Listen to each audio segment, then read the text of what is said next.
आप भीतर से क्या कर रहे थे? हम्म, पहले भीतर से आप जो है मतलब ये सांस देखने के बाद में मन को देखना शुरू किए।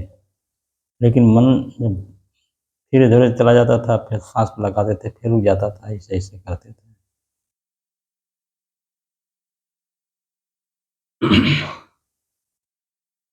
हमने क्या कहा था शाम को? बात को नहीं पकड़े ना? मन को देखने भी बताए थे। मन को देखिए। मन को कैसे देखेंगे? मन दिखता है? तो वही तो साहब कहावत नहीं समझ में आ रही नहीं, जोर से बोलिए। नहीं समझ में आ रहा है है जी। तो पूछना चाहिए ना कि मन को पकड़े कैसे या मन को देखें कैसे। जी। अभी आपने एक शब्द का प्रयोग किया है कि इधर उधर चला जाता है। तो इधर उधर जाने का मतलब क्या हुआ? ख्याल होना। हाँ।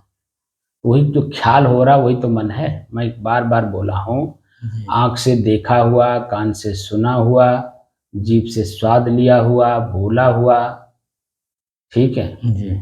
पैर से चला हुआ, हाथ से किया हुआ, ना वो आँख से देखा हुआ दृश्य है, ना वो कान से सुना हुआ शब्द प्रत्यक्ष में है, ना बोलने की कला प्रत्यक्ष में है, ना आप बोल रहे हैं, ना आप चल रहे हैं, ना आप कुछ कर रहे हैं।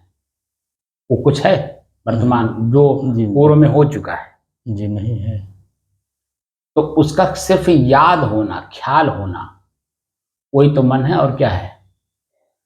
और वही बार बार आप ही कह रहे हैं इधर उधर जाता है। इधर उधर जाने का मतलब क्या? वही ख्याल होता है। बात समझे? जी। ख्याल होना ही मन है। और हमने कहा क्या था?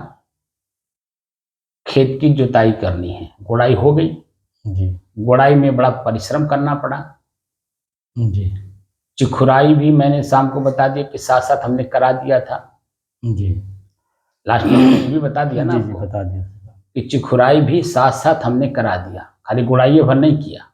गुड़ाई भर खाली कराए होते तो खाली वही श्वास दिखाते, और श्वास में सिर्फ वही ठंड गरम शीतल सुगंध दुर्गंध सामान्य इतना दिखा के रह जाते। वो गुड़ाई थी। लेकिन साथ साथ हमने चिकुराई कराई। क्या और थोड़ा सा शुरुआत किया जी। पकड़ने का काम, जी। चिखुरने के लिए, कि अपने ही श्वास के अंदर जो ठंड गरम शीतल आपने देखा, सुगंध दुर्गंध सामान्य देखा, तो ना सुगंध है, ना दुर्गंध है, ना ठंड है, ना शीतल है, ना गर्म है। तो वर्तमान में कैसा रहेगा? सामान्य ही तो रहेगा। जी सामान।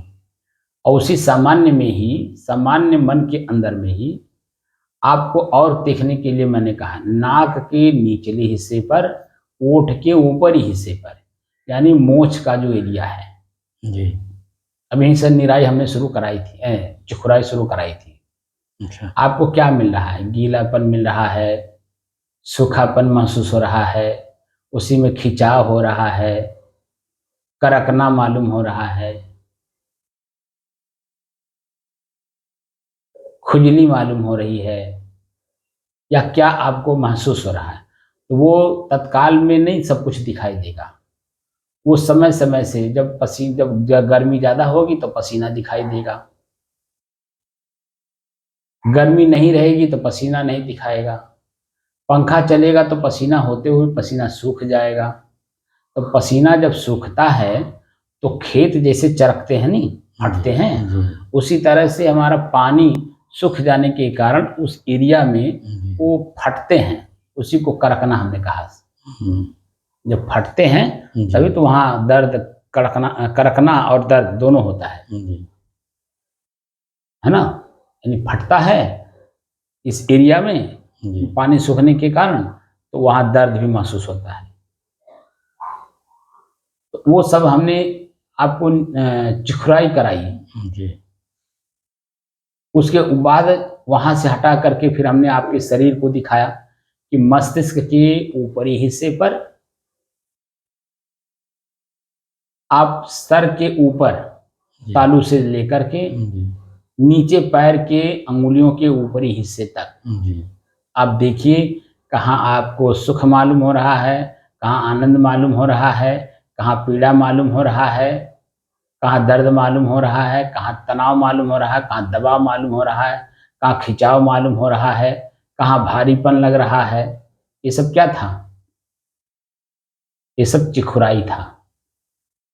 जी समझ गए आप? जी जी गुड़ाई तो सिर्फ श्वास था, जी चिखुराई ये सब थे। तो जी। अब चिखुरते समय चिखुरेंगे तभी ना ये सब ये सब चिखुरते समय जब चारों दिशाओं से मन कुछ भी याद न करके सिर्फ उसी चिखुरने में लगा रहेगा, तभी तो देखिएगा कि ये डामर है, ये कौन सा खर है। खर का नाम आप जानते हैं कि नहीं जानते? जी सेवई डवरा धूसा। जोर से बोलिए, सेवई डवरा धूसा एक एक मोथा। करके बोलिए। सेवई डवरा मोथा मोथा धूसा हाँ धूसा धूसा और तमाम कोदैल कोदैल होती है मतलब और धान को। गोदनी हाँ? गोदनी तितली ये कुछ तमाम कुछ है सब। अब देखिए कितना नाम आपने गिनाया, 7-8 नाम गिनाए ना आपने। जी हम्म? जी तो वही 7-8 तो मैंने भी नाम गिनाया ना ऊपर से। जी तो क्या क्या देखा? शरीर के ऊपरी हिस्से पर यानी मस्तिष्क के तालू से जी लेकर के दाईं तरफ जाइए एक साइड में, जी तो देखिए कहाँ पर आपको दर्द मालूम हो रहा है, कहाँ आनंद मालूम हो रहा है, कहाँ सुख मालूम हो रहा है, कहाँ दबाव मालूम हो रहा है। इसे मैंने दिखाया ना। जी जी फिर उसके बाद मैंने कहा कि नीचे से फिर ऊपर जाओ। जी पहले ऊपर से नीचे लाया नीचे और से फिर ऊपर। नीचे से ऊपर ले गया उसी साइड में। जी अब फिर जब ऊपर पहुंचा दिया फिर उसके बाद एक दूसरे तरफ ले गया कि नहीं? जी जी ये भी दिखाया था ना। जी जी और क्या दिखाया था? जब ये दोनों साइड एक एक साइड हो करके पूरा हो जाए फिर एक बार पूरे अपने शरीर में जी मध्य में देखिए। जी अलग अलग साइड तो हो गया, जी दाएं बायां। अब बीच वाला देखिए। अब पूरा बीच यानी दायां बायां तो देखना ही देखना, जी, जी, पूरे पूरे बीच से लेकर पूरे शरीर का। हाँ। पूरे शरीर का एक साथ। जी तो बाहरी वृत्तियों से आपकी हर वृत्ति भूल करके सिर्फ अपने शरीर पे लग रहा है देखने के लिए। जी तो अगर उस पे मन लगातार देखेगा, अभ्यास करेगा, तो वो चीजें दिखेंगी। गुदगुदी, आनंद, सुख ये नहीं दिखेगा, जी वहां अनुभव ही नहीं होगा। लेकिन जहां दर्द हो रहा होगा, जहां दबाव हो रहा होगा, जहां भारीपन लग रहा होगा, ठीक है ना, जो दिखाई देगा। वो चीजें दिखाई देगा। जी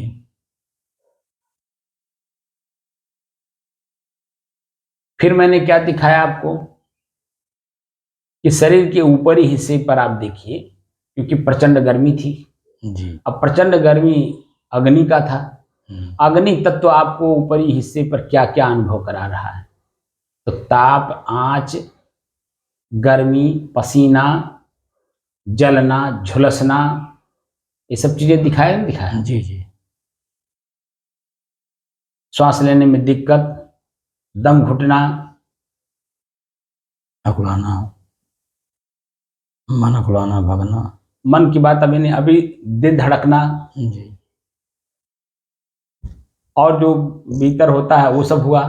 फिर इन सब चीजों को देख करके मन की व्याकुलता, बेचैनी, घबराहट, अकुलाहट, ये मन की गति है। जी शरीर के ऊपरी हिस्से पर जो मिला वो तो अलग है। जी मन की बेचैनी, व्याकुलता, घबराहट, उठ करके भागना, बेचैन होना, जी अन्य चीजें मिली नहीं। जी और इस काम में मन का न लगना, इसमें जिस काम के लिए बैठे हैं, जी तो ये सब क्या था? चिखुराई ही तो था, और क्या था? तो गुड़ाई हो गई, साथ साथ चिखुराई हो गई। ठीक। जी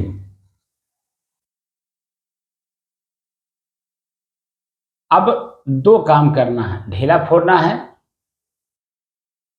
और जुताई करनी है। तो ढेला को फोड़ेंगे कैसे? ढेला फोड़ने का मतलब शांत चित बैठे रहिए, कुछ नहीं करना है। पहले श्वास को देख लीजिए और देख करके मन, सभी दिशाओं से मन बिल्कुल शांत हो जाए। ठीक है ना? जी और शांत होने के बाद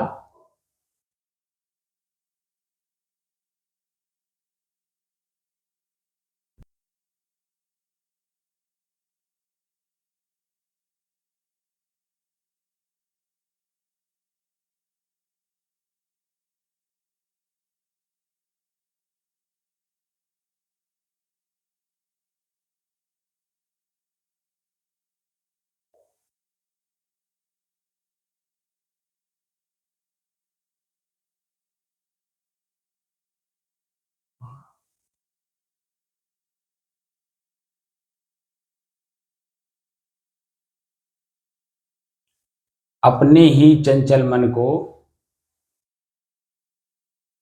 अपने ही बस में करके एकाग्रता, स्थिरता एवं स्वयं अपने आप में शांति का अनुभव करने के बाद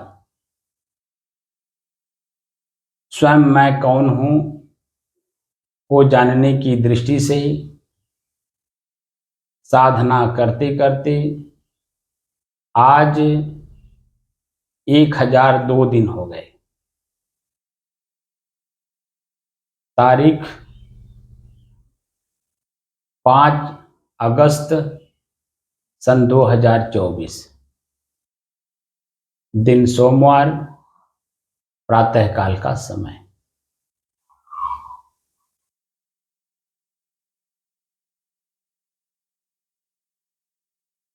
अब जब बैठिए, ठीक है ना, जी जब भी बैठिए, चाहे यहाँ ध्यान कक्ष में बैठिए, चाहे घर पर अभ्यास करते समय, जी जब बैठिए तो एकदम बिल्कुल पलथी मार करके सुखपूर्वक आराम से देख करके, अब हर काम देख के करना है जी और चेतना में रह के करना है। जी जब भी बैठिए, बैठते समय ध्यान रखिए कि मैं बैठने से पहले मेरे शरीर की स्थिति क्या है, जी क्या मैं बैठने के योग्य हूँ। मैं योग्य हूँ का मतलब मेरा शरीर, जी कहीं कोई दर्द, पीड़ा, कटना, जलना, बैठने में दिक्कत होना, इन सब चीज़ों को पहले एक बार पढ़ लीजिए जी कि मेरे ही अपने शरीर में किस तरह की दिक्कत आ रही जो सामान्य रूप से मुझे बैठने नहीं दे रही है, ठीक है ना। जी उसको पहले पढ़िए और बैठते समय जिन जिन मुद्राओं में, उसको मुद्रा बोलते हैं, जी जिन जिन मुद्राओं में बैठने में आपको सहयोग करता हो मुद्रा, जी आप कुर्सी पे बैठ रहे हैं, नीचे बैठ रहे हैं, नीचे बैठते समय आपको किस तरह का लग रहा है, बिल्कुल एकदम सावधानी पूर्वक, टेढ़ा मेढ़ा होकर के बैठ रहे हैं या सीधे बैठ रहे हैं, किसी का सहारा लेकर के बैठना पड़ रहा है, जो भी हो, जी एक बार आप उसको पढ़ लीजिए। पहले पढ़िए शरीर में कोई दर्द, पीड़ा। जी फिर जब अपने शरीर को झुकाइए बैठने के लिए, तो इस बात का ध्यान रखिए कि मेरा शरीर झुक रहा है और किन किन मुद्राओं में होकर के नीचे बैठ रहा है। अब बैठते भी ध्यान रखिए कि किस मुद्रा में मैं बैठा हूँ, क्या पलथी मार के बैठा हूँ, पैर फैला के बैठा हूँ, यानी किस मुद्रा में बैठा हूँ, इस बात का भी ध्यान रखना चाहिए। और जिस मुद्रा में हम बैठे हैं उस मुद्रा में मेरे शरीर के किस अंग में कोई दर्द, पीड़ा, दबाव, भारीपन, जो कुछ भी हो, उसको एक बार पूरा देख लीजिए। और जब जहाँ कुछ भी मिलता हो, मैं कहने के लिए लगातार कई शब्द बोल जाता हूँ, लेकिन कई शब्द एक साथ लागू नहीं होते हैं। भारीपन, दबाव, दर्द, पीड़ा जो बोलता हूँ मैं, जी जी ये एक ही साथ सभी लोग लागू नहीं होते हैं, और एक ही जगह पे सभी लोग लागू भी नहीं होते हैं। जी जी जब आप शांत होंगे, जहाँ जैसी आपको महसूस हो रही हो, जी जी बस वही देखना है जी और उसी को लगातार देखने लगेंगे तो अपने आप हल्का हो जाएगा। जी इसका मैंने अभ्यास कराया है ना। जी जी तो बराबर और जैसे ही हल्का लगे, मन बिल्कुल वहाँ से हट जाए, दर्द पीड़ा महसूस ना हो, भारीपन महसूस ना हो, जी तब अपने श्वास को देखिएगा। जी और जब श्वास को देखेंगे तो श्वास को जिस प्रक्रिया से देखे थे उसी प्रक्रिया से देखना है।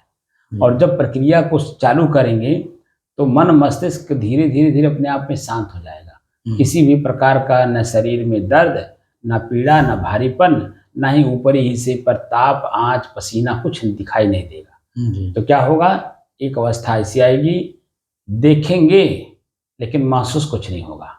जी ठीक है ना। जी वहाँ चेतना रहेगी, नींद, आलस, जमुहाई, नहीं रहेगी शांति कुछ नहीं रहेगा, बस खाली चेतना रहेगी जी। और मैं शांत रहूंगा, क्योंकि कोई चीज का ख्याल नहीं हो रहा है। क्या हो रहा है? किसी चीज ख्याल नहीं हो रहा है। किसी भी वस्तु का, व्यक्ति का, किए हुए कर्म का, यहाँ तक कि अपने शरीर के ऊपरी हिस्से पर ताप, आंच, गर्मी, पसीना, दम घुटना, श्वास लेने में दिक्कत होना, ये सब जो मैं बताया था, ये सब कुछ भी आपको ख्याल नहीं होगा। जी। भीतरी हिस्से पे दर्द, पीड़ा भी नहीं मालूम होगा। मन में किसी का ख्याल नहीं होगा। बिल्कुल शांत अवस्था और चेतना अवस्था रहेगी।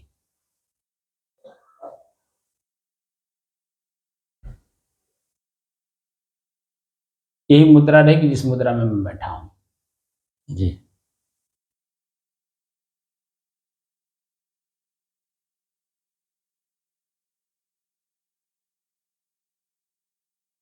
और जब इस अवस्था में आ जाइए, ठीक, जी। तब जब चेतना में रहेंगे तो ये मन शांत नहीं रहेगा, तो फिर किसी न किसी का ख्याल कराएगा।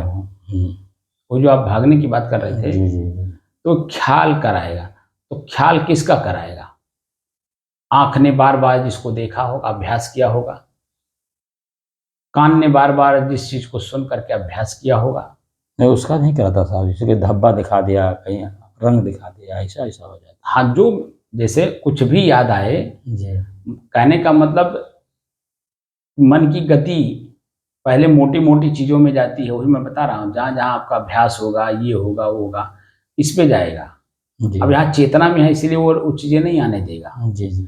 तो उस देखिए, जब कोई चोर सीधे सीधे चोरी करने नहीं पाता है, तभी तो वो अपना दिमाग लगाता है। जी।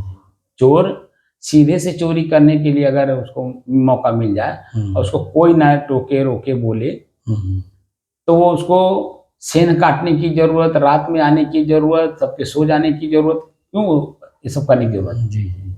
तो सीधे सीधे चोरी ना कर ले। ये मन की गति ही चोरी कराती है। देखिए कहाँ चोरी कैसे कराती है। ये तो चोर चोरी कराता है तो मालूम होता है जी। जब सेन काट लेता है। जी। सेन काट करके धन लेके जाने तक कोई नहीं जान पाता है। वो तो सुबह जब दीवार कटा हुआ दिखता है, सामान चोरी हुआ देखा जाता है, तब मालूम पड़ता है कि हमारा सामान चोरी हुआ। जी। हमारे अपने मन के अंदर में ही हमारा ही मन हमारे साथ चोरी करता है, हमें कहाँ पता चलता है। वो तो जब हम लुट जाते हैं, पश्चाताप में डूबते हैं, तब मालूम पड़ता है कि मेरा मन मुझसे चोरी करा दिया।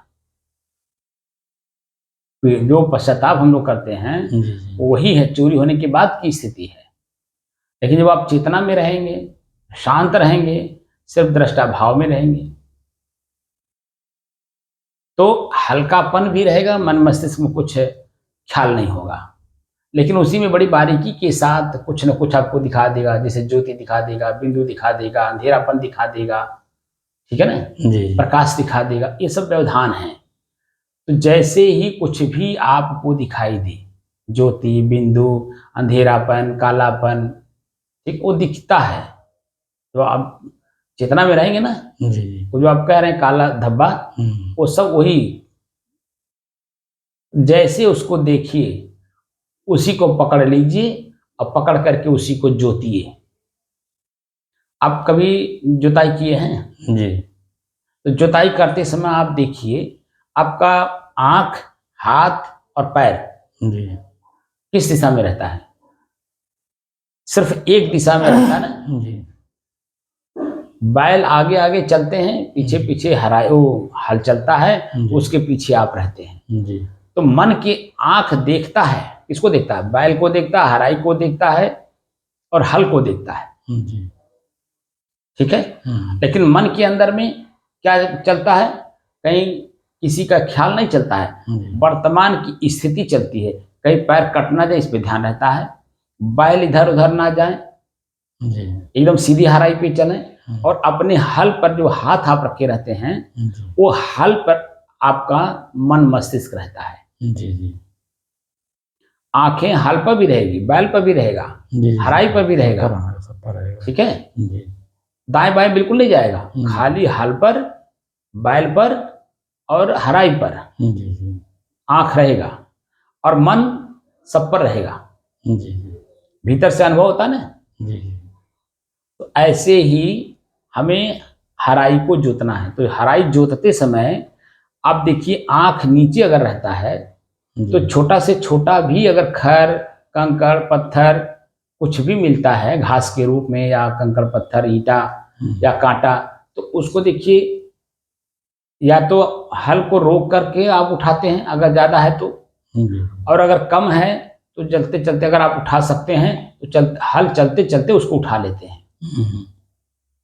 इन क्रियाओं को किए हैं कि नहीं किए हैं? जी किया गया है। मैं तो नहीं किया हूँ, लेकिन आपको बता रहा मैं हूँ। जानता हूँ साहब। वैसे जनाने के लिए जो जानते हैं वो आपने प्रयोग किया, लेकिन आपको मालूम नहीं है, उसी का प्रयोग यहाँ करना है ना। जी जी हल कैसे चलाया जाएगा जी वही हम आपको यहाँ बता रहे हैं। तो हल चलाने का मतलब है शांत स्थिति। क्या है? शांत स्थिति में जब आप रहते हैं तो एक ही चीज खाली दिखता है, जुताई, कि हमारा खेत कितनी जल्दी जुताई हो जाए। जी लेकिन कितने जल्दी जुताई हो जाए, तो क्या एक ही हराई चलाने से खेत जुत जाता है? नहीं हराई, सैकड़ों हराई चलनी पड़ती है, जी जी तब जाके 1 बीघा खेत जोत मिलता है। और जब अंतिम हराई चलती है तब उसमें ना आपको कंकड़ बीनने की जरूरत, ना पत्थर बीनने की जरूरत, ना ईंटा बीनने की जरूरत, ना कांटा खोजने की जरूरत, ना घास फूस खर पतवार कुछ आपको खोजने की जरूरत। बस मन में संतुष्टि होती है कि अब बैल को छोड़ दिया जाए, हल को कंधे पे रखा जाए, बैल आगे आगे और हम अपने पीछे पीछे घर की ओर निकल जाए। यही ना होता है, जी जी क्या और कुछ करते हैं? नहीं कुछ नहीं। लेकिन जब तक जुताई पूरी ना हो जाए तब तक तो जो मन मस्तिष्क में दूसरा कुछ नहीं रहता, ना घर जाना है, ना बैल को छोड़ना है, ना कंधे पे हाथ रखना है, जी ना घर का कोई लोग आपको याद कर रहे हैं, वो कर कुछ करना, कुछ नहीं करते हैं आप। सिर्फ एक काम करते हैं, जुताई का। तो जुताई कब किया जाता है? गुड़ाई होने के बाद। और ढेला जो है, ढेला ही आपका ढेला तब मालूम पड़ता है ना जब कहीं ऊंचा ऊंचा मिट्टी का ढेरी इकट्ठा दिखाई देता है, उसी को ना ढेला कहते हैं। जी तो ढेला फोड़ा जाता है, ढेला दिखाई देता ढेला है तब। जी तो ढेला क्या है? स्मरण। ढेला क्या है? ख्याल। किसी एक वस्तु, व्यक्ति, स्थान, कल्पना, जो कुछ भी मन मस्तिष्क में उभरना, वो ढेला है। अब उसी को फोड़ना है। तो फोड़ते समय देखिए, एक पासे में फूट जाता है या 2 पासे में फूटता है या 2-4 पासे लगाना पड़ता है। जी जैसा कड़ा कड़ा हाँ, वो जैसा हो, कड़ा मुलायम हो जैसा। हाँ, जी मिट्टी जैसी हो। जी आप अगर एक पासा फोड़ने में, मारने में अगर फूट गया तब तो वाह वाह, दूसरा पासा नहीं मारना पड़ता है। मतलब कि हम जैसा खेत चाहते हैं अपने अनुकूल, जी तो पहले की मिट्टी अगर गुड़ाई करते समय जिस तरह से रहती है उस तरह अगर है तब तो उसको ढेला माना ही नहीं जाएगा। लेकिन उस तरह नहीं है तब उसको ढेला माना जाएगा। जी और ढेला एक पासा की मारने की फूट जाए और अन्य मिट्टियों की तरह हो जाए तो फिर हमको उसको और दोबारा मारने की जरूरत नहीं है। जी तो कहने का तात्पर्य यहाँ है कि ढेला मतलब ख्याल होना। जी और जैसे ख्याल हो वैसे एक पासा मारी। एक पासा का मतलब क्यों याद आया, ये प्रश्न जो है, क्यों याद आए हो। मैं बैठा हूं शांत चित्त, तुम क्यों याद आए। अगर इतने में अगर शांत हो जाता है मन, तब तो दोबारा प्रश्न करने की जरूरत नहीं। लेकिन जब नहीं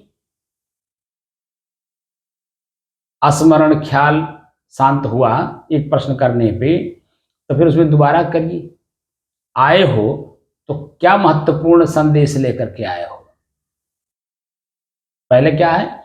क्यों याद आए। जी अगर क्यों याद आए तो शांत हो गया तो दोबारा मारने की जरूरत नहीं, यानी दूसरा प्रश्न करने की जरूरत नहीं। लेकिन अगर पहले में अगर शांत नहीं हुआ, अब बार बार उसके याद हो रहा है, तो उसी से फिर प्रश्न करिए कि क्या महत्वपूर्ण संदेश रहा। तो क्या शब्द का प्रयोग हुआ? जी पहला प्रयोग हुआ क्यों, जी क्यों याद आए। दूसरा प्रश्न है कि क्या महत्वपूर्ण संदेश लेकर के आए हो। भाई कोई जब मर जाता है तो हम तत्काल प्रभाव से हल बैल छोड़ देते हैं, जी तत्काल प्रभाव से छोड़ देंगे नहीं। जी जी जैसे कान में आवाज जाती है जी तो वो महत्वपूर्ण हो गया कि फलाने मर गए, जी तो वही हम हल बैल और स्थगित कर देते हैं और तुरंत घर पर ले जा करके हल बैल को बांध देते हैं जी खाने के लिए, और हल घर पे रख करके हम वो उस जगह जाते हैं जिसके बारे में सुनते हैं कि वो मर गए। जी तो महत्वपूर्ण हुआ तभी तो रोके। जी जी अगर महत्वपूर्ण संदेश आपका स्मरण दे रहा है तो फिर दोबारा उस पर प्रश्न करिए कि इस समय में इस महत्वपूर्ण काम को करने में मैं असमर्थ हूं, मैं अभी दूसरे महत्वपूर्ण काम में लगा हूं, जब तक मेरा ये महत्वपूर्ण काम पूर्ण नहीं होगा मैं दूसरे किसी काम में तुम्हारे संदेश को सुनने को राजी नहीं हूं। तो ये और बारीकी से समझाएगा, अरे ये तो आप कभी भी कर सकते हो, लेकिन ये जो समय निकल जाएगा तो वो फिर दोबारा नहीं आएगा, तब तुम्हारा सामाजिक पतन होगा, इसका पतन होगा, वो पतन होगा, ऐसा हो जाएगा, लोग आपको अच्छा नहीं मानेंगे, तमाम तरह के प्रश्न मन में आपको डालेगा और महत्वपूर्ण उसी को दिखाएगा। अगर आप उठ गए उसकी बात को सुन करके, उसको महत्वपूर्ण दे दिया। कार्य को मानकर महत्वता उसको अगर दे दी आपने, तब तो इस काम को आप नहीं कर पाएंगे। और जो आप चाह रहे हैं मोक्ष होना, तो मोक्ष होना तो दूर, तत्काल आपको जो शांति का अनुभव होना था वह भी नहीं होगा, मोक्ष तो दूर की बात है। जी जी तो उस कार्य को ले जा करके करवाएगा तो आंख से दिखवाएगा भी, कान से सुनवाएगा भी, मुंह से बुलवाएगा भी, पैर से चलवाएगा भी, हाथ से कुछ न कुछ करवाएगा भी। तो एक प्रथम दृष्टिया मैं कुछ नहीं कर रहा हूं तो उसके किसी भी परिणाम का दायित्व तो मेरे ऊपर नहीं बन रहा है, ना अच्छे के रूप में ना बुरे के रूप में। जी लेकिन जब मैं क्रिया करूंगा तो उसका क्रिया परिणाम- करते ही समय जी उसका परिणाम मुझे लेना ही है, चाहे अच्छा हो चाहे बुरा हो। जी जी और यही क्रिया कर करके मैं अनादिकाल से, मैं बताया ना, जी लेता चला। अनादिकाल से यही भोगता आ रहा हूं। जी जी और आज इसी को जब मैंने देखा तो मेरे अंदर में जिज्ञासा जागा कि मुझे मुक्ति चाहिए, यानी दुख सुख नहीं चाहिए। जी अगर उसमें हम दृढ़ हैं तभी इस कार्य को हम कर पाएंगे। और ये जो महत्वपूर्ण संदेश लेकर के हमारा मन ख्याल कराया है वह महत्वहीन हो जाएगा, क्योंकि हमने संकल्पित होकर के कार्य को कर रहे हैं, खुद अपने आप में संकल्प लेकर के, दृढ़ संकल्प लेकर कि अब कुछ भी हो जाए, पाथर पड़ जाए, पानी पड़ जाए, पहाड़ गिर जाए, मैं मर क्यों ना जाऊं। इस तरह से जब आप दृढ़ संकल्प लेकर के काम करते हैं तभी अपने लक्ष्य के प्रति महत्व बढ़ता है और उसकी क्रिया का परिणाम दिखता है। और अगर आप दृढ़ संकल्पित नहीं हैं तो यही आपका मन आपके साथ धोखा कैसे करता है आप समझ ही नहीं पाएंगे, और ले जाकर के क्रिया करा देगा और दुख सुख का अनुभव कराता रहेगा। मैं मोक्ष तो पहले ही कह देता यही मोक्ष है,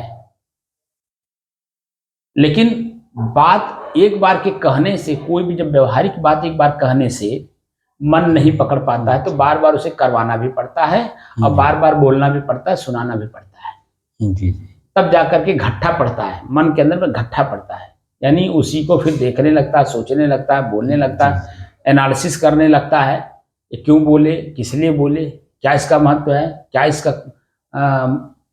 वजन है, तमाम तरह के प्रश्न मन में उठाता है, तब जाकर के उस कार्य को करता। आप किसी बच्चे को, अपने नाती को, वो जो कार्य कर रहा हो उसके अलावा तत्काल प्रभाव से कहिए कि बेटा ये काम तत्काल कर लो, उसे छोड़ दो, जी तो क्या तत्काल छोड़ देता है? नहीं नहीं तत्काल नहीं छोड़ता है। पहले भीतर से एनालिसिस करता है, जी चिंतन करता है जी कि जो मैं कर रहा हूँ दादाजी जो है हमारे काम को नहीं समझ रहे हैं जी कि मैं कुछ महत्वपूर्ण काम कर रहा हूँ। जी दादाजी को अपना पड़ा हुआ है,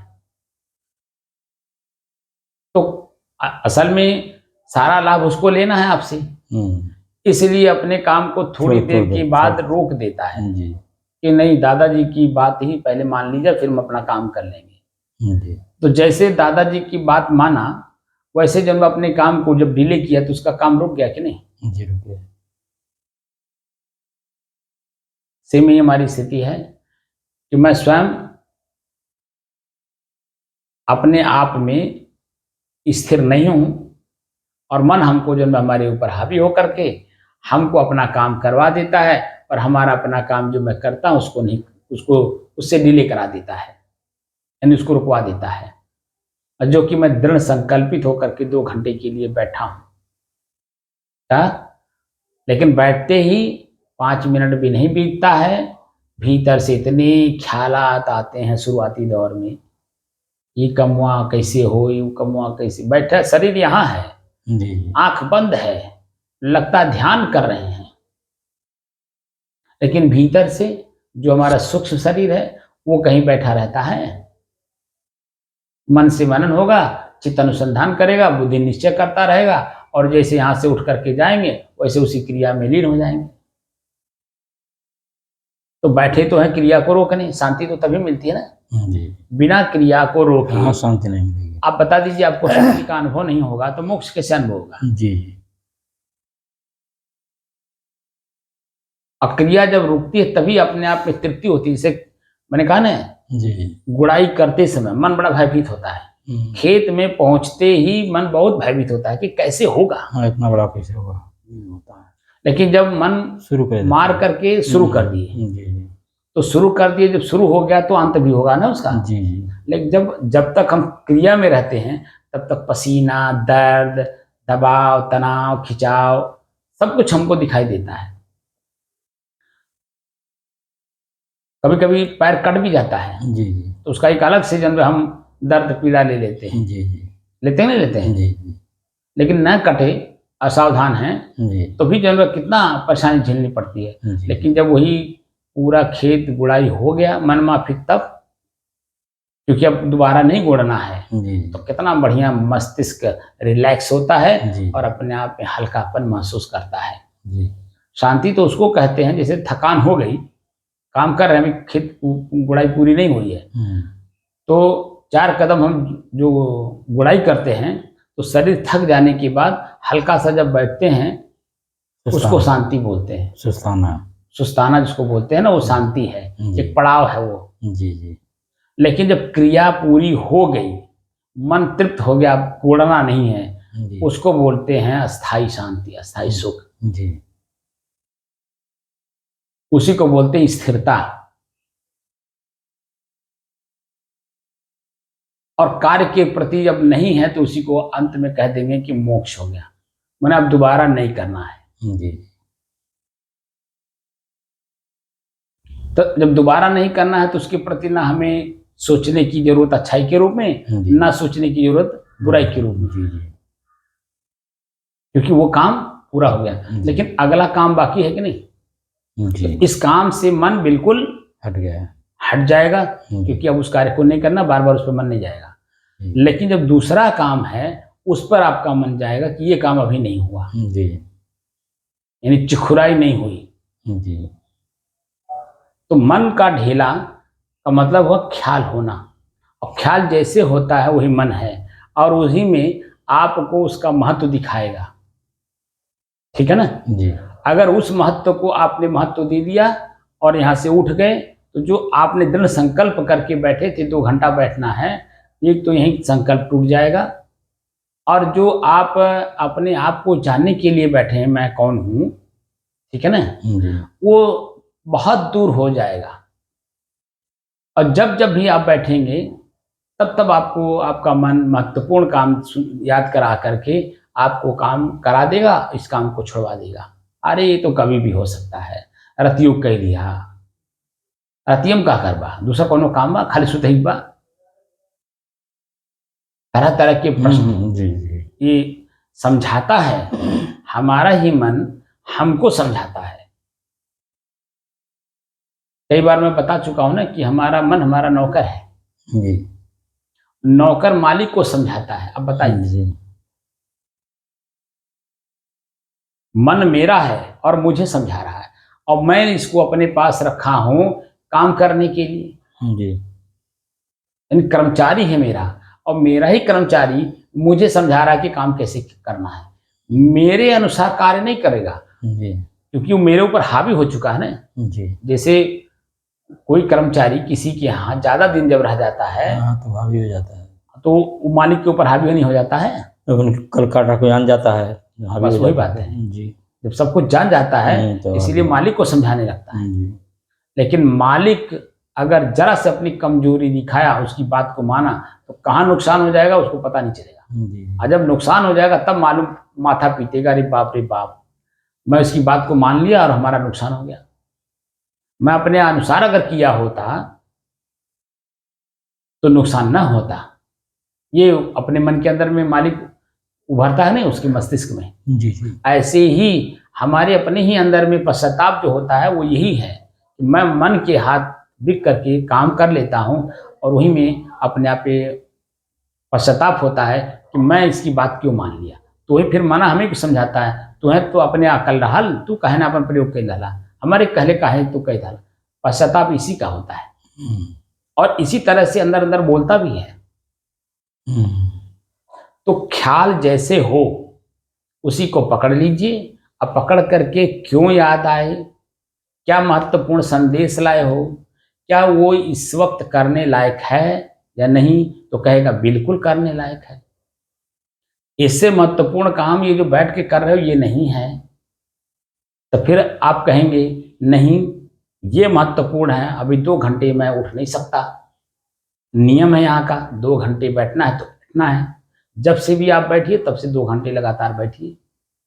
कहेगा यार ये तो आप कभी भी बैठ लोगे, फिर शाम को बैठ लेना।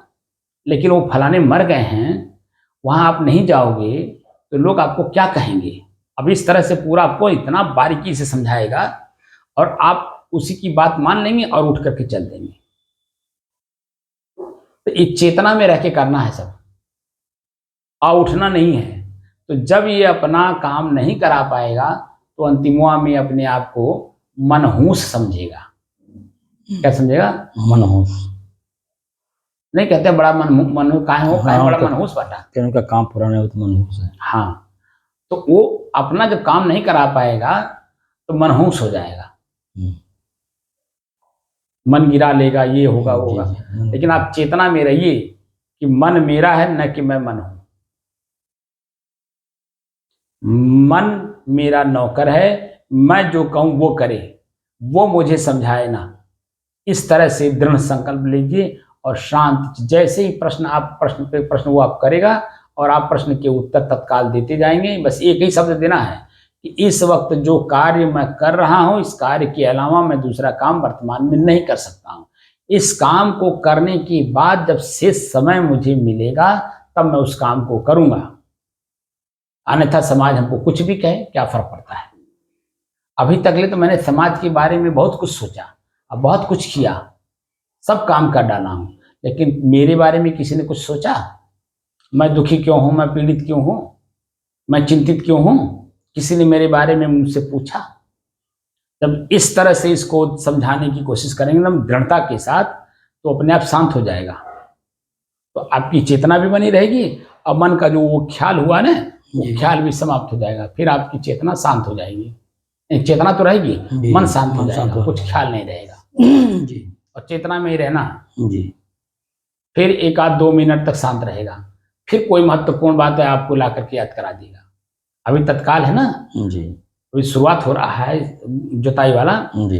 तो अभी कम से कम महीनों दिन तक आपको 5 मिनट पे, 2 मिनट पे, 3 मिनट पे, 1 मिनट पे कुछ न कुछ याद कराता रहेगा जी। लगातार 1 घंटे तक मन शांत नहीं रहेगा, कुछ भी याद ऐसा न आवे ऐसा नहीं करने देगा, लेकिन उससे सतर्क रहना है कि कुछ भी ख्याल हो जी,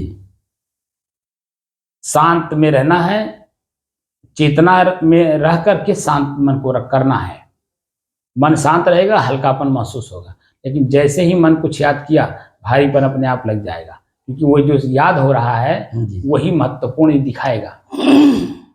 जैसे मैंने एक उदाहरण दिया था स्फटिक पत्थर का जी, कि स्फटिक पत्थर के सामने जैसा जी वस्तु पड़ता है, रंग पड़ता है जी जी, व्यक्ति पड़ता है वो वैसे ही अपने आप में दिखने लगता है, जो कि वो आदमी नहीं है, वो रंग नहीं है, वो वस्तु नहीं है, क्योंकि उससे अलग है, लेकिन फिर भी वो अपने को मान लेता है, तो वो अपने आप को ऐसे दिखने लगता है।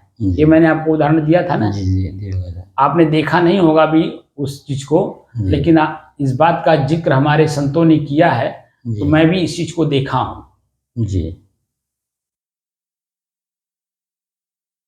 कहाँ देखा हूं? हरिद्वार से एक ट्रेन जाती है, इंटरसिटी एक्सप्रेस, गंगानगर, राजस्थान में पड़ता गंगानगर।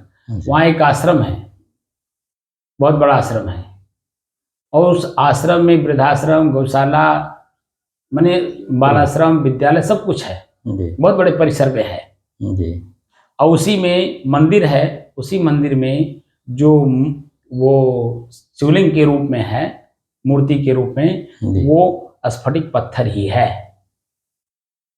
वहां मैंने अपने आप को देखा कि वास्तव में जो बताया जाता है, ऋषि जो बताते हैं, वो हम वहां उस वस्तु को देखे नहीं, उस क्रिया को देखे नहीं, इसलिए हमको लगता है कि ये सब ऐसे बकवास कर रहे हैं।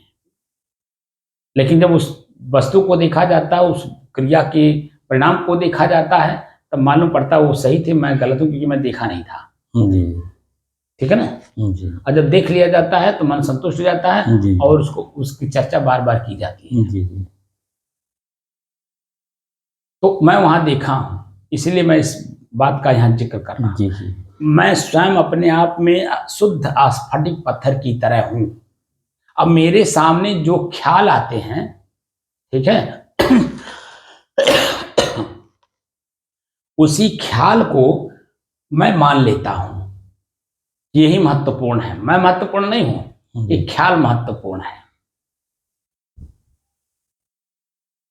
अब बस उसी तरह से कार्य करने लगता हूं, और कार्य करते समय सुख दुख, हानि लाभ, मिलन वियोग, सब कुछ हम देखते हैं, और उसका परिणाम भी देखते हैं कि अंत में चल करके पीड़ा ही पीड़ा मिलता है और कुछ नहीं मिलता है। वो याद करा करा करके हमको खाली पीड़ा देता है। मान लीजिए आम है, आपने खाया, बड़ा मीठा होता है, एक बार आपको आम किसी ने दे दिया, या आपने खरीद के खा लिया, या आपके पास पेड़ है, आपने पेड़ पर फला हुआ आम को खा लिया आपने, लेकिन क्या 12 महीना आम फलता है? लेकिन पेड़ को जब देखेंगे तो बार बार याद आएगा उसकी मिठास, तो मिठास तो वो दे नहीं सकता, लेकिन बार बार याद करा करके आपको आनंदित करता है, पीड़ित भी करता है, क्योंकि वो साल में एक बार मिलता है।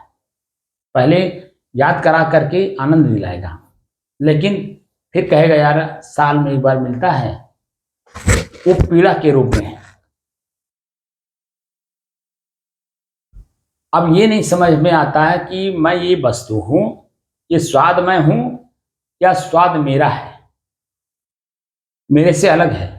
स्वाद लेने वाला अपने आप को स्वादिष्ट नहीं मान रहा है, उस वस्तु में स्वाद मान रहा है।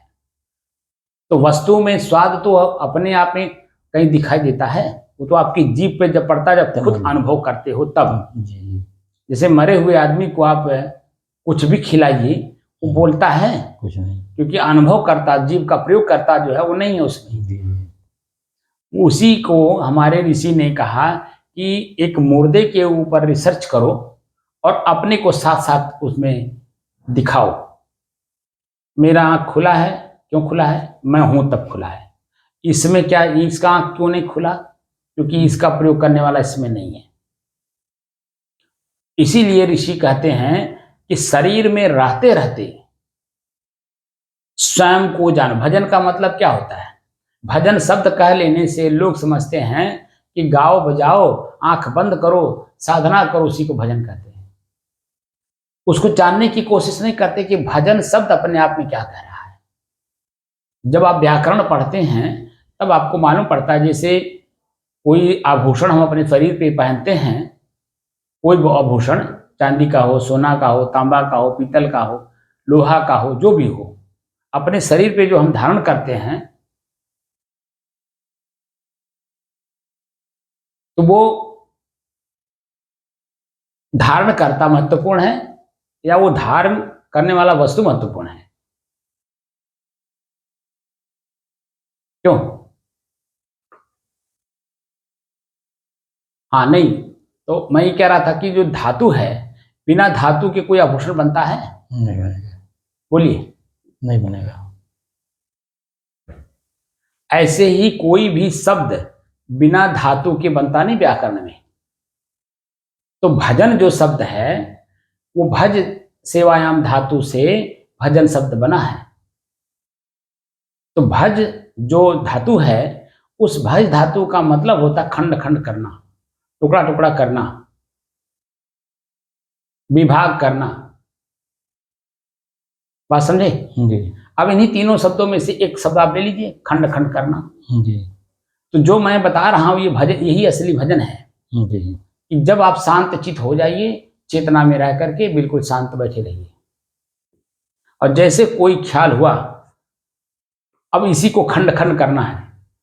तो खंड खंड करने के लिए मैं बता नहीं जी क्यों याद आए, जी क्या महत्वपूर्ण संदेश लाए, वो महत्वपूर्ण कार्य है कि जो मैं कर रहा हूं ये महत्वपूर्ण काम है, तो वो बताएगा कि नहीं यही महत्वपूर्ण काम है।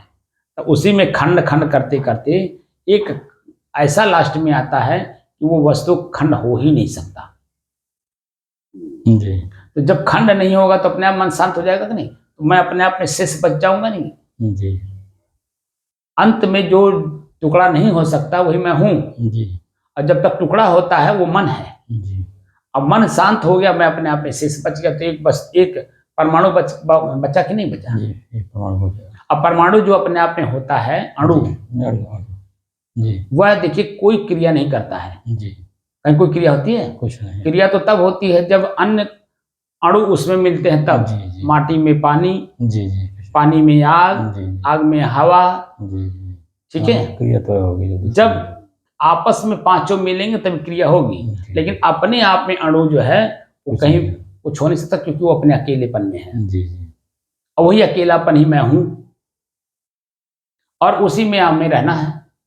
तो जो शांति स्थिति है और चेतना में है, वो शांति स्थिति ही मेरी है, लेकिन जैसे ख्याल होगा वही मेरा दूसरा तत्व होगा, और मुझे अपने तत्व मिला करके, पानी होगा तो आनंद दिलाएगा, अग्नि होगा तो गुस्सा दिलाएगा, क्रोध दिलाएगा, पीड़ा भी दिलाएगा, दर्द भी दिलाएगा, भारीपन भी महसूस कराएगा। यही सब होता है। जैसे जैसे तत्व मिलते जाएंगे वैसे वैसे उसमें उसी तत्व के हिसाब से आपको अनुभव होता जाएगा। जैसे आप अकेले हैं, अपने विचारों के मालिक हैं, लेकिन जैसे ही आपके मित्र मिलते गए, परिवार के लोग मिलते गए एक एक करके, वैसे आपका विचार अपने आप में लुप्त हो जाता है, उनके विचार महत्वपूर्ण लगने लगते हैं। जी जी ये अनुभव है ना? जी जी जी मैंने विचार हो जाएगा। मैं क्या कह रहा हूं, तो आपके अपने विचार लुप्त हो गए कि नहीं? जी जी जो अकेलेपन में आपको अपना विचार महत्वपूर्ण लग रहे थे, जी जितने भी लोग आपसे उसके बाद मिलते जाएंगे, आपके अपने ही विचार लुप्त होते जाएंगे। वो महत्वपूर्ण ही नहीं, वो लुप्त हो गए। जी जी कुछ होश नहीं रहेगा, क्योंकि जितने लोग आपसे मिलेंगे वो अपनी बात कहेंगे, अपनी बात कहेंगे, आपकी बात थोड़ी न कहेंगे, जी अपनी बात कहेंगे, और आपका मन उसी में लीन हो जाएगा, और अपनी चीज को जो सोच रहा था वो लुप्त कर देगा। जी जी वो तो जब वो लोग हट जाएंगे फिर आप अकेलेपन में होंगे, तो फिर तब पश्चाताप होता है। जी अरे बाप रे बाप, मैं तो अपना काम किया ही नहीं, इनका काम करता रह गया। समझे ना? जी जी तो अपने अकेलेपन का एहसास शांत भाव में करना है, और जो कुछ भी मुझे याद आता है, ख्याल में आता है, स्मरण में आता है, उसी को पकड़ करके क्या, क्यों, कैसे, कब, कहाँ और कौन, ये जो प्रश्नवाचक चिन्ह है, जी। इन प्रश्नवाचक चिन्हों को तब तक लगाना है कि जब तक मेरा मन शांत ना हो जाए। जो ख्याल आया है, महत्वपूर्ण संदेश लाया है, वो महत्वपूर्ण संदेश महत्वहीन हो जाए मेरे सामने, जी तभी तो शांत होगा। जी शांत होने का मतलब अपनी बात नहीं करेगा, जी तब आपका अपना मन चेतना में रह करके और शांत रहेगा। तब फिर दूसरा कोई ख्याल लाएगा, फिर उसी जो प्रक्रिया पहले में किए वही प्रक्रिया फिर दूसरे में भी करना है। जी तो जैसे उस प्रक्रिया में आप जाएंगे तो मन आपका जान जाएगा कि ये उठेंगे नहीं, वो तो चाहता कि आप बैठो ही ना, इस नाते वो याद दिलाता है। और जब आप जान जाएंगे, वो जान जाएगा मन कि नहीं ये उठबे नहीं करेंगे, तो दो चार ख्याल याद होने के बाद वो फिर शांत हो जाएगा। तो फिर जितना देर आप बैठना, आपको पता भी नहीं चलेगा कि आधा घंटा कब और ज्यादा बीत गया, बिल्कुल शांत हो जाएगा। अभी मैं बोल रहा हूं ना, लेकिन मेरे मन में स्मरण सूक्ष्म रूप से ये है कि 7 बजे तक ही मुझे बैठना है। लेकिन अभी मैं शांत चित्त जब बैठ जाऊंगा और मन में किसी प्रकार का कोई ख्याल नहीं रह जाए, न सूक्ष्म न स्थूल, जी जी, ठीक है, तो देखेंगे कि कब 7:30 बज गया, 8 बज गया, पता नहीं चलेगा। जी जी, नहीं पता चलेगा, क्योंकि मन में सूक्ष्म रूप से है नहीं। लेकिन अभी मैं बोल रहा हूं, लेकिन सूक्ष्म रूप से मन में है कि 7 ना बज जाए। जी जी अभी आंख मुड़ करके देखेगा जी, कि 7 तो नहीं बज गया। 7 अगर बज जाएगा तो ये बोलना बंद कर देगा और जो है कहेगा ज्यादा से ज्यादा 2 मिनट शांत हो जाएगा। उसके बाद कहेगा साहेब बंदगी, साहेब बंदगी करके चल देगा। इसका मतलब मन जागृत है, स्थूल रूप से सूक्ष्म रूप से मन अपना क्रिया कर रहा है, लेकिन मैं अपने आप को नहीं जान पा रहा हूं कि मन मेरे साथ किस रूप में खड़ा है, समझे ना जी। अब वो चीजें जो है हम देख नहीं पाते, इसीलिए हम दिन रात मन के अधीन ही बिके रहते हैं। अपने महत्व को महत्वहीन बना करके, मन के महत्व को महत्वपूर्ण बना करके, दुख सुख पाप पुण्य हानि लाभ हर चीज हम भोगते रहते हैं। अब इसी से मुझे मुक्त होना है, तो मन के महत्व को महत्वहीन बनाना है, अपने महत्व को महत्वपूर्ण बनाना है, तब जा करके अपने ही मन की गति से मैं मुक्त हो पाऊंगा। मोक्ष से कह देने से किसी को मोक्ष मिल जाएगा? बताइए जी। बिना वर्क किए आपको कोई परिणाम में लाभ दिखता है? कुछ नहीं। कोई ऐसे दे देगा? क्यों दे देगा? अगर दे भी देगा तो उसके अंदर में चाहना है। जी जी, यही पूरे संसार में दिख रहा है, अंदर में कोई खोदता नहीं, अपने आप को अपने आप में खुद नहीं खोजता है कि महत्वपूर्ण मन है या महत्वपूर्ण मैं हूं, जी जान ही नहीं पाता है। तो क्या होता है, दिन रात बस इच्छाओं में, स्मरणों में, ख्यालों में बस चिंतित रहता है, परेशान रहता है, दुखी रहता है। और उसी दुख से मुक्त होने का काम हम लोग कर रहे हैं। तो ढंग से करेंगे तब मुक्ति दिखाई देगी। जैसे ढंग से किए 1000 दिन तक, तो कैवल्य माने अपने अकेलेपन का एहसास हुआ। जी, ठीक है ना? जी, एहसास हुआ कि नहीं हुआ? जी जी, अब ऐसे ही ढंग से करेंगे तो शरीर में मेरे साथ रह करके आपको वो भी मुक्ति भी एहसास करा दूंगा कि मुक्ति कहते किसे हैं। जी, लेकिन काम तो करना पड़ेगा ना। जी जी, करना पड़ेगा। धनवान व्यक्ति किसी गरीब आदमी को धनवान तभी बना पाएगा जब वो खुद वर्क करेगा। जी जी, बिना वर्क के उसको किए कोई कुछ देगा उसको? जी जी, बोलिए। जी, तो जब भौतिक जीवन में बिना वर्क किए आपको कुछ मिलने वाला नहीं है, ये तो मेरा सदैव के लिए है। मैं स्वयं अपने आप को पाना चाहता हूं, तो बिना मेहनत किए आप अपने आप को जान पाएंगे? नहीं करना पड़ेगा साहब। बोलिए। जी, तो ये जो जितने भी बाह्य क्रियाएं आपको दिख रहे हैं, सब क्या इसकी जरूरत है? किसी की जरूरत नहीं है। सीधे सीधे मुझे अपने आप को जानना है जी, जी, और अपने आप के ही महत्व को महत्वपूर्ण बनाना है। जी, जी, बाकी जितनी भी ख्याल याद स्मरण क्रियाएं जो कुछ भी हैं, जी, वो सब महत्वहीन हैं। जी, समाते हैं। ये बात समझ में जिस दिन आ जाएगा, आपके अपने आप महत्व आप अपना दे दिए और सारे महत्वहीन हो गए, तो मोक्ष अपने आप हो जाएगा। यानी मोह का नाश, बिना महत्वहीन किए मोह का नाश नहीं होता है। जी जी जी, लेकिन ये वस्तु, व्यक्ति, स्थान, समय, सबके उनकी क्रियाओं को देखना, उन्हें वस्तु स्थिति का ज्ञान करना होगा। जी जी, वस्तु स्थिति का ज्ञान होने के बाद उसी को बोलते हैं तत्वदर्शी। जी, तत्व के बारे में जब जानने की कोशिश करते हैं तो उसकी जो वास्तविक स्थिति दिखती है, तभी उसके आकर्षण से मैं मुक्त हो पाता हूँ। जी, जब तक उसकी वास्तविक स्थिति दिखती नहीं है, तब तक मैं उसके आकर्षण से मुक्त नहीं हो पाता हूँ। जी, जी, ठीक है ना? तो वस्तु, व्यक्ति, स्थान, समय का जो आकर्षण है, उसको यथास्थिति देखना है। यथास्थिति देखने के बाद मैं अपने आप में शांत रहूंगा, निश्चित है। और मैं महसूस भी करूंगा कि कोई भी स्मरण, ख्याल, व्यक्ति, स्थान कुछ भी मुझे प्रभावित नहीं कर पा रहा, अपनी तरफ खींच नहीं पा रहा है। और जब खींच नहीं पा रहा है, तब आप अपने आप में एकदम बिल्कुल स्थिर रहेंगे। और अपनी स्थिरता का और स्थिरता के साथ मजबूती के साथ उस कार्य को करेंगे कि मैं ही महत्वपूर्ण हूँ, बाकी कुछ महत्वपूर्ण नहीं। मैं हूँ जब तक इस शरीर में, वो भी जवान हूँ, जब तक चल सकता हूँ, बोल सकता हूँ, कर सकता हूँ, तब तक ही मेरा महत्व है। और जैसे ही मेरा शरीर शिथिल हुआ, यानी बुढ़ापा आया, आंख से दिखना कम हो गया, कान से सुनना कम हो गया, पैर से चलना कम हो गया, मैं इसी शरीर में रहते रहते मैं महत्वहीन हो गया। जिस शरीर में मैं जवानी में था तो कितना महत्वपूर्ण मेरा शरीर था। हर व्यक्ति मुझे इधर से बुला रहा है, उधर से बुला रहा है, उधर से करा रहा है, उधर से हर चीज। लेकिन जैसे ही मेरा ही शरीर, मैं इसी शरीर में हूँ, देख रहा हूँ, और मैं खुद ही महत्वहीन हो गया।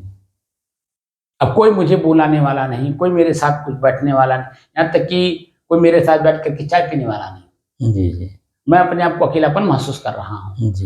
तो इसी शरीर में रहते रहते ये समाज आपको महत्वहीन कर देता है, आप उन्हें महत्वहीन नहीं कर पाते और अंदर अंदर परेशान होते हैं कि मेरे पास कोई बैठता नहीं है। एक तो वही बात पे याद आता है कि एक समय था, क्या बताऊं। तो ये सब करना नहीं, बस खाली शांत चित्त बने रहना है और जो ख्याल आए उसी को पकड़ना है और उसी को जोतना है। समझ में? तो महत्व जो मैं स्फटिक पत्थर का दे रहा था, तो स्फटिक पत्थर मैं हूं। अब मेरे सामने जो ख्याल याद आता है, मैं अपने आप को उसको ही, ख्याल याद को ही मान लेता हूं। इसलिए मैं अपने आप को महत्वहीन बना करके उसी कार्य को महत्वपूर्ण बना करके काम करने लगता हूं। और अंत में जब मैं आत्मविश्लेषण करता हूं तो पता चलता है वो कार्य उसी समय के लिए था, उसके बाद का उसके कोई महत्व नहीं है। वो तो बस तत्काल में मेरे से करवा दिया और करवा करके जो मुझे सुख दुख का अनुभव करा दिया, और वही ख्याल में मेरे ला करके डाल दिया। बार बार ख्याल करते रहो, ख्याल करते रहो, और जो कि वो स्थान नहीं है, वो व्यक्ति नहीं है, वो क्रिया नहीं है, कुछ नहीं है। इसीलिए शांत भाव से बने रहिए और प्रत्येक मन की गति को पकड़िए और पकड़ करके उसी को जोतिए। जोतते जोतते जोतते जोतते जोतना भी खत्म हो जाएगा, अपने आप में आप एकदम शांत बने रहेंगे और चेतना रहेगी। चेतना में रह करके ही अनुभव करना है। वहां सुसुप्ति अवस्था नहीं आएगी। इस बात का हमेशा ध्यान रखिएगा। अगर ध्यान रखेंगे तभी आगे बढ़ेंगे, और नहीं अगर याद रखेंगे तो फिर मैं तो खाली कहता जाऊंगा, आगे आगे रस्सी बटे जाओ, पीछे पड़ो चपाते जाए। ऐसा नहीं होना चाहिए। अब बिल्कुल याद होना चाहिए कि सुबह हमें क्या बताया गया है। शाम को मैं पूछूंगा कि मैंने सुबह आपको क्या बताया था, और पूरी बात आपको रुक रुक करके जोर की आवाज में बताना है। ये नहीं कि बस दबे मन से, क्योंकि जब तक आप दबा हुआ मन लेकर के काम करेंगे तब तक आप समझे क्या? मुझे कैसे मालूम पड़ेगा कि आपने क्या समझा? ऐसा चेतना में रहना, बिल्कुल एकदम कंसंट्रेट हो करके अगर काम करना है तो ठीक है, अभी भी कुछ बिगड़ा नहीं है। क्योंकि मुक्ति आते आते अपने शरीर का ही आसक्ति नहीं रह जाएगा तो अन्य लोगों की आसक्ति कैसे रह जाएगी? और जब आसक्ति रहेगी तो मुक्ति मिली कैसे? मुक्ति अगर पाना है अपने ही शरीर से, अपने ही दुख सुख से, तो बिना देखे, बिना जाने, बिना समझे कार्य करना नहीं है। हाँ, सोना नहीं है। अगर आप सुसुप्ति अवस्था में, जिस दिन मैं देख लिया, मैं अपने वाणी को वहीं विराम दे दूंगा, चाहे दुनिया सीखे ना सीखे में कोई फर्क नहीं पड़ता है। मैंने गुरुओं से सीखा है, जिसको सीखना होगा सौदा गर्ज होगा, वो गुरुओं के पास बैठेगा, सीखेगा और अपने आप को मुक्त करेगा। और जो मैं शब्द बताता हूँ, इसी एक शब्द को समझने के लिए पूरा जीवन खत्म कर देगा, फिर भी नहीं समझ पाएगा। और मैं तो आप लोगों को शुरू से लेके आखिरी तक हर बात को समझा देता हूँ, बता देता हूँ, और मौखिक रूप से पूरी बात जनाने के बाद में अभ्यास भी करा करके अनुभव करा देता हूँ, और कराने के लिए ही बैठा हूँ। अगर आपको वास्तव में लगन है मुक्ति का तो करिए, नहीं है तो अभी भी कुछ बिगड़ा नहीं है। क्योंकि हर कदम आपका अब रुकना चाहिए। किसी भी कार्य में आपका कदम एक कदम बढ़ने से यहाँ अब रोकना होगा। और वो भी चेतना में रह करके मैं कर रहा हूँ, मैं जान रहा हूँ, मैं देख कर, जान कर, समझ करके इस चीज को छोड़ रहा हूँ। जी। पुत्र का मोह छोड़ना होगा, घर का मोह छोड़ना होगा, बहू का मोह छोड़ना होगा, नाती का मोह छोड़ना होगा, रुपया पैसा जो कुछ भी मिलता आपके पास सबका मोह त्यागना होगा। यहाँ तक कि अपने शरीर की आसक्ति का भी, मैं शरीर में हूँ, ये भी त्यागना होगा। जब तक पूर्ण रूप से त्यागेंगे नहीं भीतर से, मुक्ति को अनुभव कैसे करेंगे? जी। मैं मुक्त हुआ ये कैसे महसूस करेंगे? जी। जब कोई ना कोई ख्याल होता ही रहेगा, किसी न किसी बात को लेकर के आप काम करते ही रहेंगे। अब आपको कहीं नहीं जाना होगा, बस एक ही काम करना होगा। जी। अभी तकले तो आप बीच बीच में कहीं भी चले जाते थे, जी। मैयत में चले गए, अपने आप जो आप लोगों के जाति बिरादरी का मंदिर है अयोध्या में, वहाँ चले गए। अब बता दीजिए वहाँ आप उसको महत्वपूर्ण आपने बना दिया। आप बता दीजिए कि वहाँ वो मंदिर आपका मुक्ति कर देगा? क्या वहाँ का पुजारी मंदिर आपका मुक्ति दे देगा? या वहाँ पे आपके जो जात बिरादर के लोग हैं वो आपको मुक्ति दे देंगे? बोलिए, कोई नहीं दे पाएंगे। बोलिए। कोई नहीं दे पाएंगे साहब। तो अब वो सब चीज़ों को रोकना होगा। कितना भी आपका मंदिर कोई उजाड़ दे, उखाड़ दे, फेंक दे, ले ले, लूट ले, आपको नहीं जाना होगा। भले आप सुनते रहिए, छटपटाते रहिए, मन को छटपटाने दीजिए। जी। अगर मन छटपटाया इसका मतलब उसी को महत्वपूर्ण मान रहा है, तो फिर आपका महत्व अपने आप कम हो जाएगा। उस क्रिया को आप रोक नहीं पाओगे, लेकिन वहां जा करके इस अपने क्रिया को रोक दोगे। जो आपकी शांति की स्थिति बनी हुई है, अपना खुद का महत्व जो महत्वपूर्ण बनाना है, अपने आप को महत्व देना है, वो महत्व उस मतलब मंदिर को आपने दे दी, उस स्थान को दे दिया, उस व्यक्ति को दे दिया आपने, अपने आप को ही महत्वहीन कर लिया। और जो कि आपके महत्व से संसार का महत्व है। आप इस शरीर में हो तो आंखें देख रही हैं, संसार में सब कुछ दिख रहा है। आप इसी में हो, कान से सुन रहे हो, सब कुछ सुनाई दे रहा है। लेकिन आप इस शरीर में नहीं रहोगे तो बोलिए, सब खत्म। सब कुछ होते हुए भी नहीं है। जी। इसलिए अपने आप को इस शरीर में रहते रहते जानने का कोशिश करिए। अगर कर ले गए तब तो जानिए कि आप मुक्त हो गए। तो जो गुरु शिष्य का संबंध है, गुरु शिक्षा देता है, शिष्य उस शिक्षा को ग्रहण करता है और अपने आप को भी गुरु बनने की कोशिश करता है और बन भी जाता है। भौतिक रूप से देखने को मिलता है कि गुरु की गद्दी पे, गुरु जी नहीं है, गद्दी पे बैठ गया, गुरु बन गया। लेकिन जो गुरु की वास्तविक गुरुत्व है वो धारण किया कि नहीं किया ये कैसे पता चलेगा? उसकी क्रियाएं बताती हैं कि उसने गुरु के गुरुत्व को धारण नहीं किया। गुरु के गुरुत्व को जब धारण कर लिया जाएगा तो वो जो मठ है, मंदिर है, पद है, वो महत्वपूर्ण होगा। जैसा आप बताते हैं कि कबीर साहब का कोई नहीं सीख पाया। अब देखिए, मुझे आप कहाँ ले जा रहे हो? मुझे कहाँ ले जा रहे हो आप? इसका मतलब आप नहीं सीखना चाहते हैं। उस बात को अगर आपने याद दिला दिया है तो आप कल से मत आइएगा। जब आपको सीखना ही नहीं है, उस जगह जाना ही नहीं है, जो हमको याद दिला दिए ना आप। नहीं, आप ही साहब बताए थे मैं ना क्या कह रहा हूँ? मैं तो दूसरी बात कह रहा हूँ कि आपको व्यक्तिगत कह रहा हूँ जी। कि अगर मेरे सामने आप हो और वास्तव में उस मोह को नाश करना चाहते हो जी। तब तो मेरे पास बैठिए। जी। जी। मैं तो उदाहरण दे रहा हूँ कि गाना, सुनना, बजाना, पद पे आ जाना, वो क्या गुरुत्व आ गया? नहीं। वो तो बाहरी गुरुत्व हुआ ना। जी। मैं भीतर के गुरुत्व की बात कर रहा हूँ और आप बाहरी।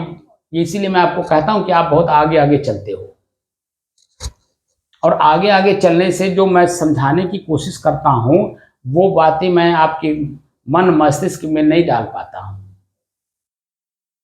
क्योंकि आपका मन उतावलेपन में है। ग्रहण करने के लिए शांत मन की जरूरत होती है और जो उदाहरण दिया जाता है वो उदाहरण पे अपने मन को ले जा करके तुरंत खट से उस चीज को समझा जाता है कि बात तो सही है। तब उस कार्य को रोका जाता है, करना है कि नहीं करना, वो महत्वपूर्ण है, मैं महत्वपूर्ण हूँ, तब न समझ में बात आती है। मैं यहाँ अपने स्वयं के महत्व की बात कर रहा हूँ और आप पद की बात कर रहे हैं। अरे कबीर साहब ही नहीं, मैं तो कई बात बताया हूँ कि कई लोगों को बताया स्वामी शंकराचार्य जी के माइंड को किसी ने नहीं जान पाया। उनके लिखे किताबें भले रट लिए लोग,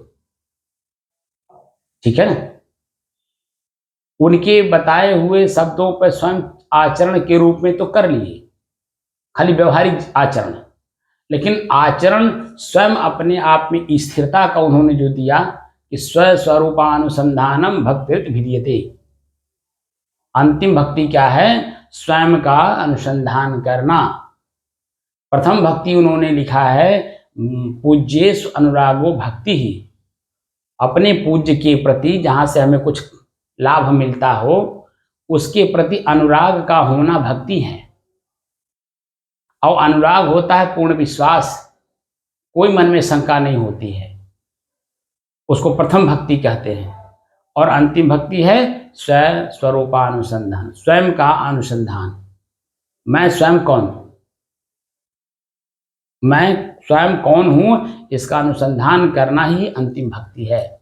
और जब अनुसंधान कर लिया गया कि मैं यही हूं, और वही मैं बता रहा हूं कि आप शुद्ध स्फटिक हो, आप में कोई वस्तु, व्यक्ति, रंग, कलर कुछ नहीं हो, आप तो शुद्ध अपने आप में हो ना। वो तो आपके पास पहुंचने पे वो लगने लगता कि मैं यही हूं, लेकिन वो अपने आप में स्थिर भी है और शुद्ध भी है, निर्मल भी है।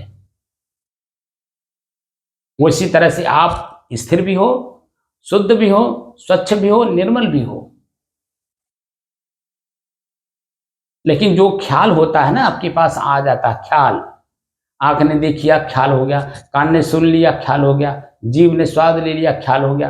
वो जो ख्याल है वो आप मान लेते हो अपने आप को कि ही मैं हूं, लेकिन वो हो नहीं। आप बात को समझे? इसलिए आज के बाद अगेंस्ट बिल्कुल मत बोलिए। अगर सीखना हो, जानना हो और उस चीज को पाना हो और स्वयं अपने आप को उसमें स्थिर करना हो तो, और नहीं तो मैं तो यहीं बाड़ी विराम दे दूंगा। तो जो मैं बोलता हूँ वो वहीं समाप्त हो जाएगा। हमारे कितने ऋषि इतने बड़े बड़े रिसर्च किए, वो आगे कोई लेने वाला न होने की वजह से वहीं लुप्त हो गया। वो किताबों में सिर्फ रह गया और किताबें जला करके खाक कर दी गई। नालंदा विश्वविद्यालय बताते हैं 6 महीने तक जलता रहा। बोलिए, इतनी किताबें रखी थी, इतने रिसर्च हुए थे, और जो किताबें लिखने वाले थे, जितनी किताबें थे उतने हमारे ऋषि ने रिसर्च किया है, और वो किताबों में सिर्फ बंद होकर के वही पड़ा था, और ये आताइयों ने जाकर के उसे जला दिया। ऐसे खाली किताबों में बंद पड़ा हुआ है, उसका कोई आकलन करने वाला नहीं है। और मैं अगर आकलन करके आपको बता रहा हूं तो किताबों का मोह छोड़िए और उस चीज को अगर जानने की कोशिश हो तो करिए, अन्यथा ही बंद कर दीजिए, क्योंकि ये इसमें किसी की जरूरत नहीं है। अंत में मेरी भी जरूरत नहीं पड़ेगी। समझे कि नहीं? आप समझे कि नहीं? अभी जी जी। क्या समझे? मोक्ष वो लेवल है जहां गुरु का भी मोह खत्म हो जाता है, क्योंकि स्वयं अपने गुरुत्व में आ गया ना, तो बाहरी गुरु की भी जरूरत नहीं पड़ती है। बाहरी गुरु की जरूरत तो तब पड़ती है जब तक मुझे अपने आप का खुद का ज्ञान ना हो जाए। जब तक पीएचडी नहीं बच्चा कर लेता है तब तक गुरुओं का सहारा लेना पड़ता है। लेकिन जब पीएचडी कर लेता है वो खुद गुरु बन गया, प्रोफेसर हो गया, अब उसको किसी प्रोफेसर की जरूरत नहीं पड़ती है। कि पड़ती है? नहीं पड़ती। तो मैं यहां आपको पीएचडी करा रहा हूं। गुरु के सानिध्य में ही पीएचडी होती है। किसी भी विषय का विशेषज्ञता अगर आपको धारण करना है तो उसके जो परिपूर्ण प्रोफेसर हैं, ठीक है, उन्हीं के सानिध्य में आपको करना होता है। और जो कुछ थेसिस आप लिखते हो ना अपने अनुभव का, वो पूरा पढ़ते हैं, और पढ़ करके जब वो ओके करते हैं तब आपको जब डिग्री मिलती है। बात समझे कि नहीं? तब आप अपने नाम के आगे बड़े सहर्ष भाव से डॉक्टर फलाने दास, फलाने पांडे, फलाने चौबे, फलाने सिंह, फलाने जायसवाल, तो तब लिखते हो आप। जब तक उन्होंने पढ़ करके अपना दस्तखत उस पर नहीं कर दिया, यानी ओके नहीं कर दिया, तब तक जब आपके अपने नाम के आगे आप डॉक्टर लगाते हैं? नहीं लगाते। मैं अपने नाम के आगे संत क्यों लिखा? अब इस बात को मैं किसी को बताऊं तो क्या समझेगा? जी कई लोग बड़े समझदार लोग और समाज में जो समझदार लोग हैं, कई लोगों ने इस बात पर मुझसे जिक्र किया, मैंने आपको बताया भी था, नाम लेके भी बताया था आपको, लेकिन अभी यहाँ नाम मैं नहीं लूँगा। उन्होंने कहा कि जन भाई कबीर साहब तो अपने नाम के आगे दास लगाते हैं, आप अपने नाम की पहले ही जन भाई आप संत क्यों लगा रहे हैं? कबीर साहब तो नहीं लगाए। तो मैं अपनी इस स्थिति को बताता तो क्या समझ पाते?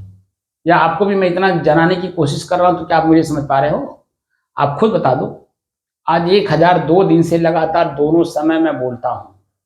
आप अभी भी मेरे को समझ नहीं पा रहे हो।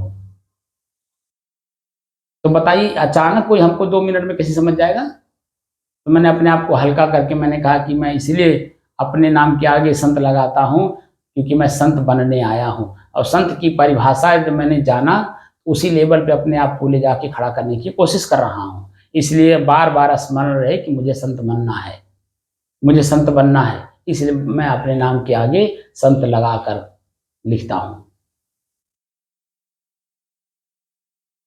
मैं संत हूँ अगर कह दूँ तो मेरी धज्जी उड़ा देगा क्योंकि वो अपने मन के अनुसार हमको लगेगा तौलने। बात समझे कि नहीं आप? जी लेकिन 1000 दिन से आप अभी तक ले हमको समझ पाए? बोलिए। और मेरे अगेंस्ट जा करके मेरा ही उत्तर मुझे ही ला करके आप दे देते हो। तो इसका मतलब है कि आपका मन जो है वो आगे-आगे चलता है, आपके अगेंस्ट चलता है, आपके पीछे नहीं चलता है। इसका मतलब मन आपका आपके ऊपर हावी है। अभी आपका मन डरा नहीं, इतना मैं डराने की कोशिश कर रहा हूँ लेकिन डरता नहीं है। और जब तक विद्यार्थी का मन डरेगा नहीं, मास्टर क्या सिखाना चाहते हैं वो सीख पाएगा? बोलिए। बताइए ज़रा हमको, आप भी विद्यार्थी रहे हो, आपके समय में तो मास्टर लोग वो माराई मारते थे, आजकल अगर मार दें तो जन हड्डी-गोटी टूट जाएगा। तुम बता सही कह रहा हूँ गलत? सही है साहब।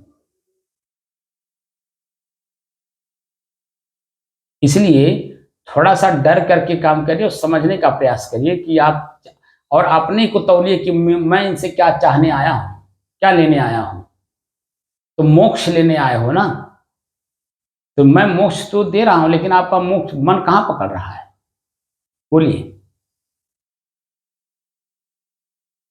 खैर तो आपका विषय है, आप जानिए आपका काम जाने, क्योंकि आप लोगों को तो खाली हम लोगों को बेवकूफ़ बनाने के लिए आ जाते हो आश्रमों में और हम लोग भी बेवकूफ़ हैं कि आप लोगों की बात पे विश्वास करके हम लोग काम करने लगते हैं।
साहिब बंदगी से। साहिब बंदगी। अब एक बात को ख्याल करने से जितनी बातें मैं बताया सब आपका मन भूल गया होगा। एक बातें भी मन में है कोई कि क्या करना है आगे और क्या मैंने पीछे किया। एक छोटी सी बात आपको याद करा देने से आपका मन आपके सारे किए धरे पे पानी फेर दिया, क्योंकि उसी को महत्वपूर्ण बना दिया और उतावले में आकर के बोल दिया। बोलिए, सही कह रहा हूँ गलत? जी। जितना मैंने मेहनत किया वो सब वही आगे आगे पड़ू, आगे आगे रस्सी बढ़ते गए, पीछे पड़ू चबाता गया। क्या मतलब हमें रस्सी बटने का? और जब मैं देख रहा हूँ कि पीछे जब रस्सी पड़ू चबा रहा है फिर भी बढ़े जा रहा हूँ तो मेरी गलती है। बोलिए, हमें बताइए। खैर, आपका विषय है, साहिब बंदी सो बंद करिए।